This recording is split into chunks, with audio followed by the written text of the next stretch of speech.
Hello, my beautiful little book nerds. Christina Marie here with an end of the year book video. Yes, I am going to give you my top 13 books of 2013.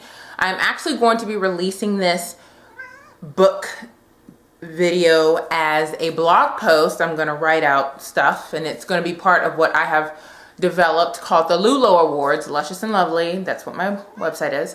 And that's going to go up in a few days, or it might be up already. I haven't decided yet as at the time that I'm filming this. But I wanted to give you my top 13 books that I have read this year. I think I have read a total of 70 or 71 books in 2013, which is a lot for me. So I'm quite proud. So pat your girl on the back. But of those 71 books, I had to narrow it down to 13. And what? That was really hard. So don't be upset if I don't have your, favorite book or whatnot on the list. Sorry. So some of the books I own, some of them were library books. So if I don't own them, I'll do a split screen and have it on this side or whatnot. So, okay, so number 13 is Eleanor Park by Rainbow Rowell. I really liked this book. It wasn't my favorite, hence the reason why it was number 13, but it did grab my attention. It was really great, and it did help that I got to talk to Rainbow and meet her, and she explained why she wrote the book the way that she did, and it kind of shed some light on it, and it made me love it more after talking to her. But this is just a really good, it's a realistic story, to be completely honest. A lot of times I get so caught up in reading happily ever after stories or stories that aren't that realistic. And while Eleanor got on my nerves in this book, I mean, she truly got on my nerves in this book, I got it, and I said, this is real. This is truth. She really feels this way.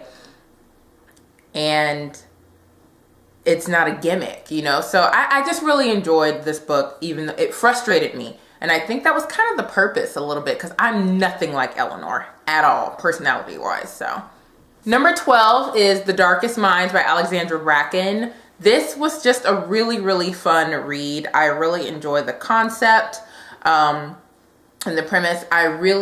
Oh my gosh, Bailey is chewing the heck out of my foot right now. Ow.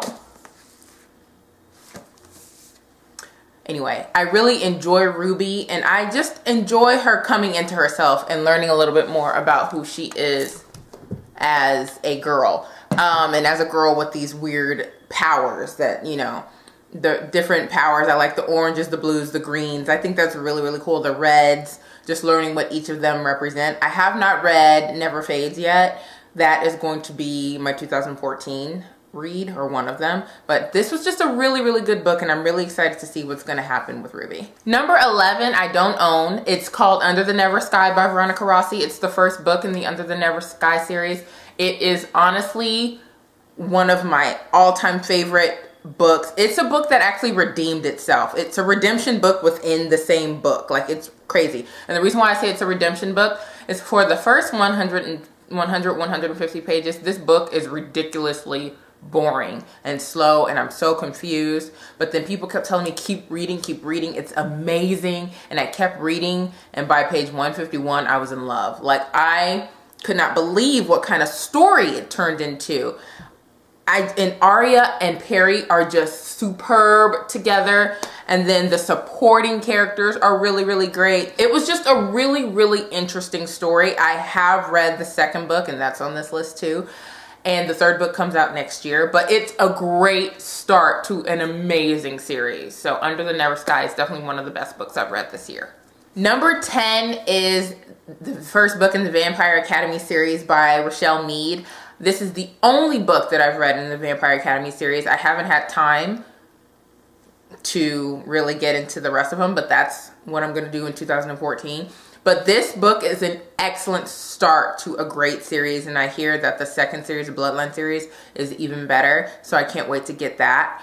I just really enjoy Rose. Rose Hathaway is a badass. That girl, she can be my bestie. Like, I really enjoy her. She doesn't take crap from anybody. I just really enjoyed her character solely. But then adding Dimitri on top of that, I was all for it. You know, Rose is, she's awesome. And I really just enjoyed reading about her and just even the start of this. And then at the end, I love the ending of this book, and it really grabbed me, and I wanted to read the second book, but like I said, it wasn't on my to be read schedule at the time, so I couldn't jump into it. But I cannot wait to read the second one. Number 9 is another book I don't own, but it's Unspoken by Sarah Reese Brennan. If you guys have been following me, at least since this past summer, you guys know how insane I am about Sarah Reese Brennan. She is one of my Sarah Reese Brennan. She is one of my all-time favorite authors. The way that she tells stories, and she incorporates everyone, any and everyone. I love that her protagonist is not Caucasian. I love that she's an Asian girl. I love it. And I just feel like she introduces all these aspects of social issues into the book. And this is a fantasy book. This is a paranormal fantasy gothic book. And still, those issues are still touched upon. But the reason why I love this book so much, I love the surprises and the shock factors that I got with each page. Like, I was done with this first book and my mouth just dropped open and I said, fuck you. Sarah Reese Brennan. It's seriously what I said. And I think she knows I said that because she saw the video of me like going insane about her book. But I was just like, what did you just do to me? And I still feel that way. And I have not read the second one yet, Untold. That is on my to be read list for 2014. But go and get Unspoken and read it if you haven't. It is phenomenal. Number 8 is the Percy Jackson and the Olympians series. All of them. Just all of them. I couldn't just put one. But you all know that number 4 is my favorite, The Battle of the Labyrinth. I just cannot believe it took me so long to read this series. And I read it in like a week. It was amazing. So many adventures. So much character development. Percy is my best friend. I don't care if he's 12. I don't care. Like, he is just a phenomenal character. And there are just so many great characters in here. I love Poseidon, who's his dad. Spoiler alert, not really. I really just enjoy Percy's interactions with all of the gods and the demigods and, you know, the monsters and all that kind of stuff. It's just really, really fun. And you don't even realize that it's over until it's over. Like, it's that good. And you are involved in the series the entire time. It's just absolutely fantastic. I love this series. Number 7, which is another book that I don't own, is The Perks of Being a Wallflower by Stephen Chbosky. I just got through reading this book, about a couple of months ago, and I don't even know how I didn't read it sooner. It was amazing. It was such a great story.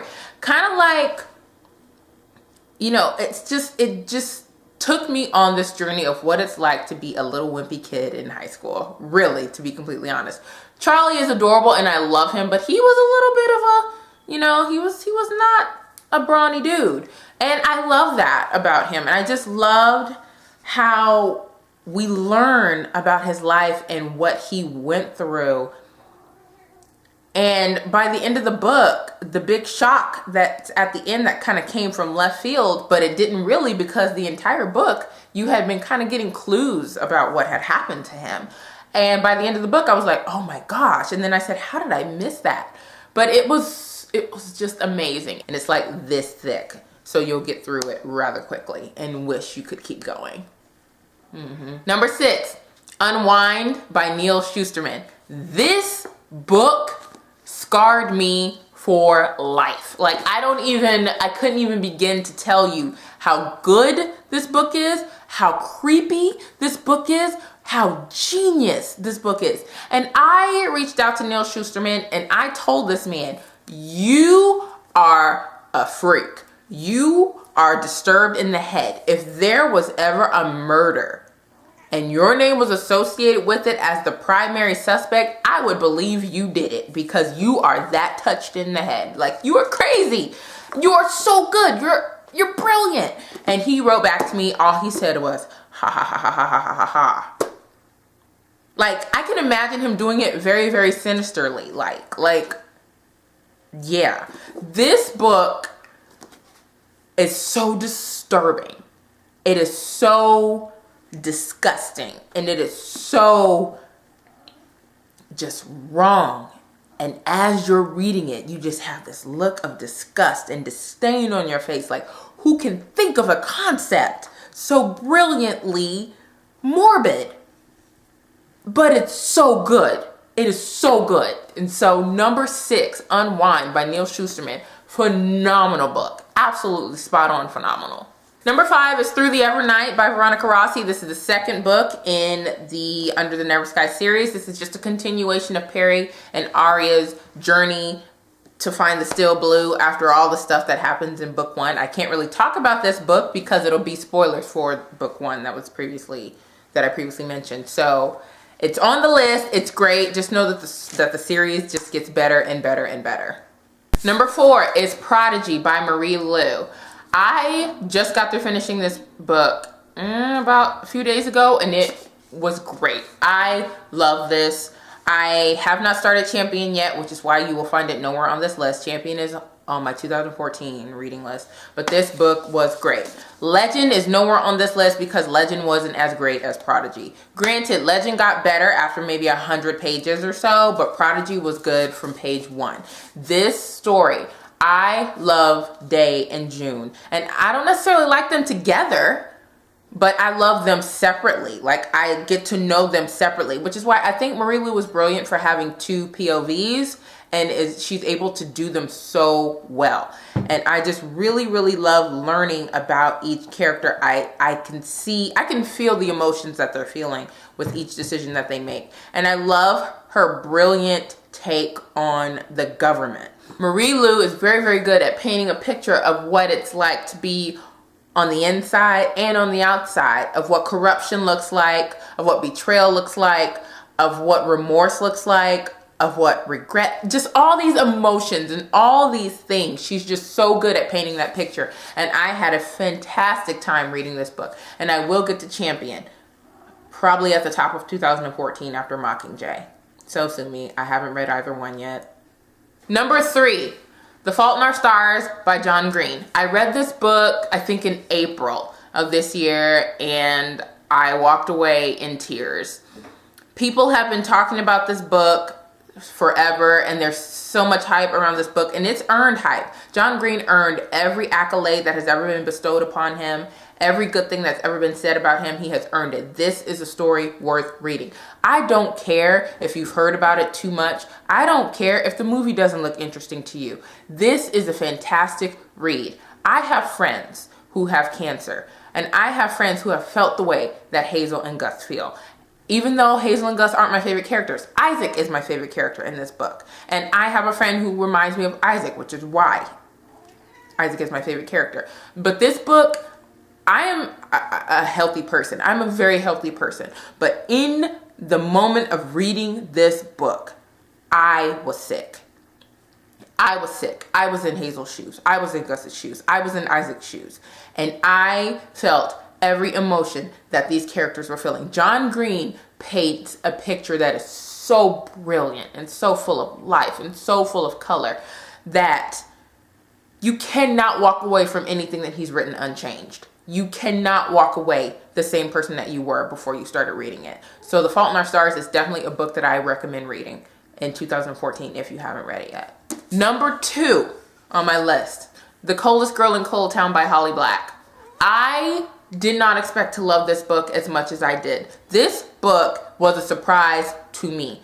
It is a standalone paranormal fantasy book full of vampires and, you know, all that kind of stuff. And it has my all-time favorite vampire, Gabriel, in it. And yes, he played a role into why this book is higher on the list. This book was just really dark. It was really, really dark. There is a scene between the main character, what's her name, Tana, and Gabriel, towards the middle end of the book that is so raw and so passionate and so, I felt like I was intruding. It was brilliantly written. And that is the scene that stuck with me for the rest of this book. And that is part of the reason why this book is number 2. I love the character that is Tana, and I love the vampire that is Gabriel. They are perfect characters, and they play off of each other so well. She ended this in a way, Holly Black ended this in a way that she could write a sequel if she wanted to. She really could. But I just love this book so much. And the reason why it is so high on my list is because I didn't expect to love this book as much as I did. And it took me on the journey that it was intended to take me on and more. And then finally, my number 1 book for 2013. I don't own it. It was actually a library book. It is the first book in the Arcana Chronicles series by Kresley Cole, and it's called The Poison Princess. I can't even begin to tell you how in love I am with this series. It is a world of, it's like a mythical, astrological story. It's fantasy, it's paranormal, there's superpowers, but it's also a love story. It is a story of betrayal. It's a story of deceit. It is a story of blossoming romance. Everything that I wanted in this book and in this story was there. Kresley Cole delivered. This is the book that gave me the most emotion. This is the book that I could relate to the most in terms of a specific character. This is the book that gave me the most shock values, even beyond Sarah Reese Brennan's Unspoken.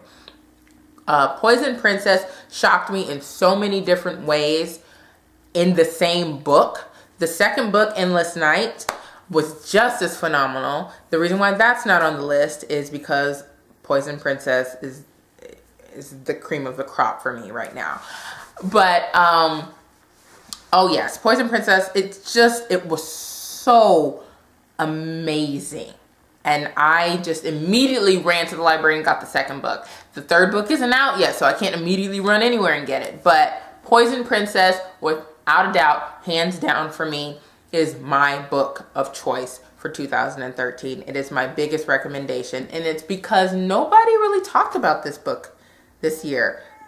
And I don't know if it's because people don't think it's going to be good, or if there are just so many books being discussed in 2013 that Kresley Cole's name just hasn't popped up. But do not sleep on this series. The Arcana Chronicles is a really good series so far. So Poison Princess at number 1. So that is it for my top 13 of 2013. Leave a comment down below letting me know what some of your favorite books of the year were. I am going to do a video of my top 14 anticipated books of 2014. So that will be up shortly. I will be wearing the same thing because I'm going to film it right now. But yes, I hope you guys have a fantastic New Year. Thanks so much for all your support and love for 2013. And I look forward to celebrating 2014 with you. So make sure you are subscribed to my channel. And like I said, comment down below. And I'll see you guys in the new year. Bye.